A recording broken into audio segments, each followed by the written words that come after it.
Oke, assalamualaikum warahmatullahi wabarakatuh. Kita ketemu lagi dengan materi listrik statis pada submateri yaitu medan listrik. Jadi kalau kita bicara medan, tentunya kalian sudah pahamnya. Medan itu daerah. Daerah di mana? Ya bukan ya di Sumatera ya. Tapi kalau kita bicara medan listrik berarti kalau misalkan medan tempur, nah berarti itu daerah pertempuran. Nah kalau medan listrik berarti daerah di sekitar benda bermuatan listrik. Oke, selanjutnya kalian bisa lihat video ini.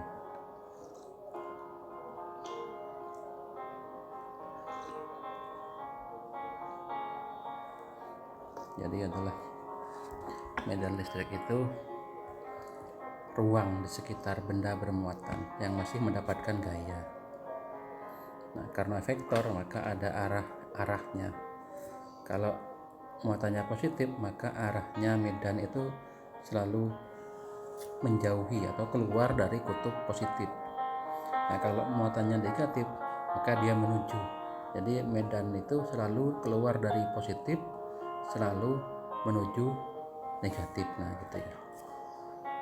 Itu jadi ingat itu ya. Jadi selalu keluar dari kutub positif, selalu menuju ke muatan negatif. Nah, sekarang gimana dengan besar medan listriknya? Medan listrik disimbolkan dengan E. Jadi dari gaya listrik itu maka E itu pengaruh gaya tiap muatan. Jadi F per Q atau kita sebut dengan muatan yang uji, muatan uji, muatan yang diujikan. Nah, jadi itu kaki per R kuadrat. Setelah diturunkan, nah Q di situ adalah muatan sumbernya atau muatan yang memiliki medan. Nah, ini contoh kalau kita punya muatan positif, maka titik yang kita ujikan, nah itu arahnya keluar dari muatan positif. Nah, gitu kan ya. Nah, jika sumbernya positif, arah kuat medannya selalu keluar dari muatan atau menjauhi muatan. Tapi kalau muatannya negatif, maka arah medannya itu selalu menuju muatan negatif. Jadi selalu menuju sumbernya yang negatif tadi.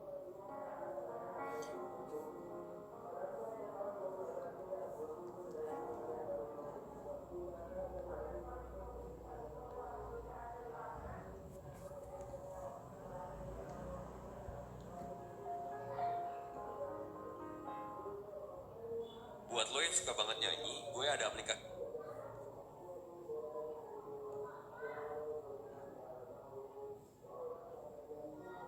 Nah, ini dia kalau muatannya ada dua, Q1 dan Q2, maka titik di tengah-tengah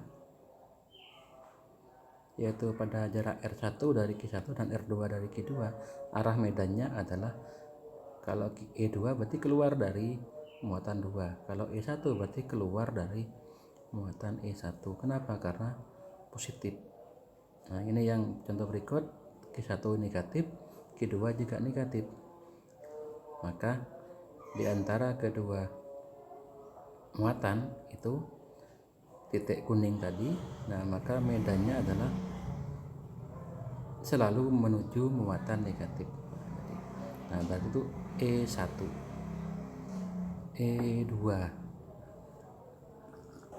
Jadi arahnya selalu keluar dari kutub positif, selalu menuju kutub negatif.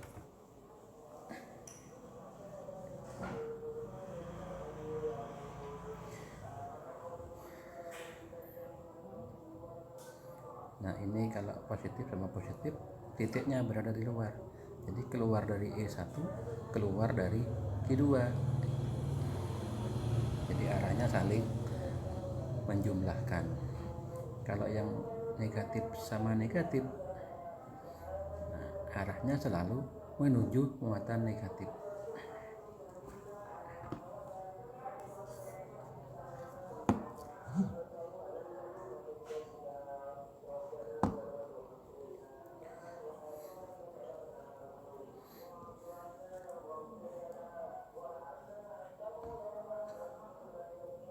Oke. Nah, coba gimana kalau sekarang tidak segaris, tapi misalkan membentuk segitiga, ada Q1 bermuatan positif, ada Q2 bermuatan negatif. Nah, pada titik Q yang diujikan, nah itu arah medannya nanti selalu keluar dari positif, selalu menuju negatif. Nah, gayanya juga gitu. Nah, kalau gaya kan tolak menolak sama tarik menarik. Nah, sehingga vektor E1 dan E2, nah itu hasilnya adalah vektor resultan. Jadi keluar dari Q1 menuju E2, sehingga vektornya adalah vektor resultan. Jadi kita masukkan rumus vektor resultan.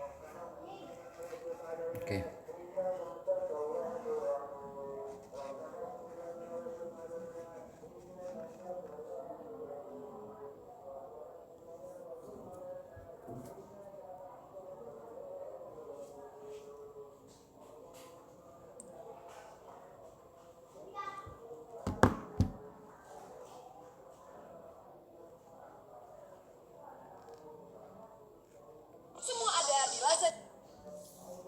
Nah, ini contoh medan listrik oleh bola bermuatan. Jadi bentuknya bola bermuatan. Nah, medannya kalau di dalam itu 0. Kalau di permukaan ya sama dengan jari-jarinya. Kalau di luar ya tinggal jari-jari ditambah jaraknya. Nah, gitu.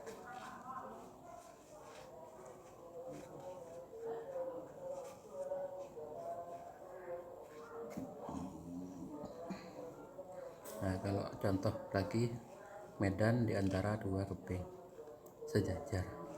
Jadi ada medan yang merah itu platnya positif, yang biru platnya negatif. Maka arah medannya selalu keluar dari positif, selalu menuju negatif.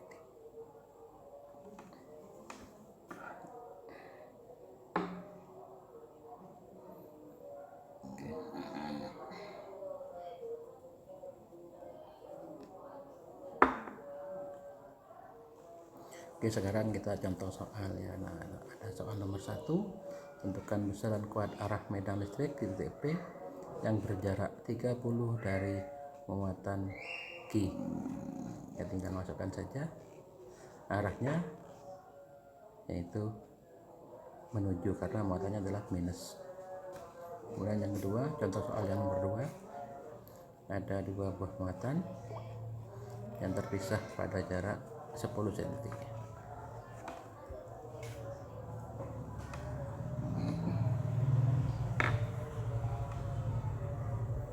Oke, kita tentukan arahnya dulu. Jadi ada dua buah muatan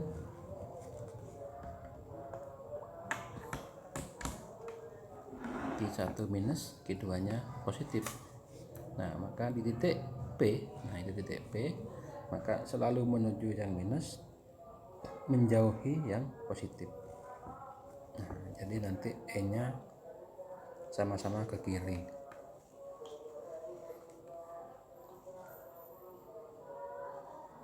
Nah, E nya jadi E1 plus E2, tinggal masukkan aja nilai-nilainya. Nah, maka ketemu hasilnya. Nah, kalau menentukan percepatan elektron ya kita masih menggunakan hukum Coulomb yang kita gabungkan dengan hukum 2 Newton. Nah, oke, nanti kalau masih belum paham diulang-ulang aja. Untuk menentukan posisi titik di mana medannya 0 ya. Nah, oke, kita kira-kira berada di sebelah kiri. Jadi medannya menjauhi yang positif, kemudian mendekati yang negatif. Jadi itu menuju yang negatif E1, menjauhi yang positif E2. Nah, sehingga bisa didapatkan nilai 0.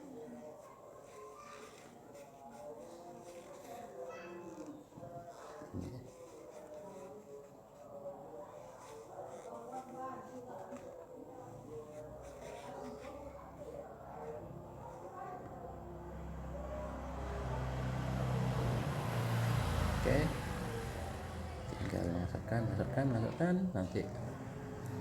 Nah, oke, sudah ketemu.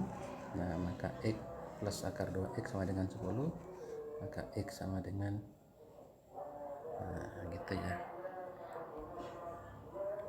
Oke, itu aja tentang medan listrik. Ada 2 contoh tadi. Nah, untuk selanjutnya kalian bisa berlatih soal di UKBM tentang medan listrik, yaitu pada kegiatan atau aktivitas nomor 3 di UKBM. Oke, selalu sehat kalian, semoga dimudahkan, sukses buat kalian, amin. Wassalamualaikum warahmatullahi wabarakatuh.